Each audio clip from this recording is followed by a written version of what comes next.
Now, sports with Garrett Brown. Another round of football in Grand Junction on a Thursday night out at Saplesia, where two teams took to the field looking to turn a good start of the season into a great one. For the host Grand Junction Tigers, they were looking to get back on track and shake off where they left off last week. The Tigers were on the wrong side of a late comeback victory. For the visiting Durango Demons, they were looking to notch their fourth win of the season and second in Stoker Stadium in a week's time after a 17-3 victory just a week ago. Both teams coming into play looking for an early season statement victory. Durango looking to do exactly what we saw them do just a week ago, where they dominated in the trenches, on defense and offense, as well as on the ground game. Handoff here to Gus Hulls, but the Tiger defense stops the Gus bus in its tracks. Cooper Fisher comes flying in to bring him down for Grand Junction for a short gain, if any. Last week when we saw the Demons quarterback Grady Feeney, he tore it up on the ground, but now the kid gets to show off his arm. That's a perfectly placed ball to Mason Miller. Number 4 is off to the races. He's not going down anytime soon. That's a touchdown and our first points of the ball game.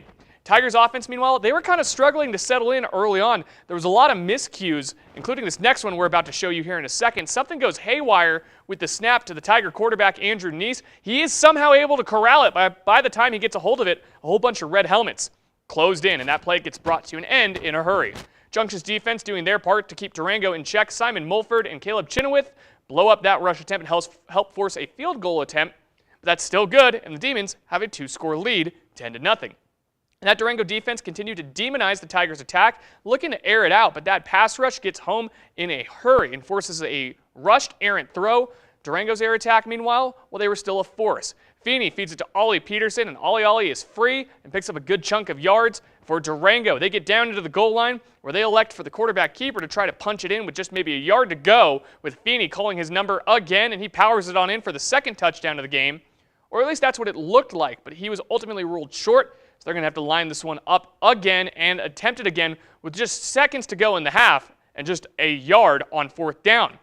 Junction could make a goal line stare, but Feeney takes flight up and over, leaving no doubt. Ball don't lie, I guess. Durango goes up 17-0 late in the half, and the Tigers head in the locker room looking for answers.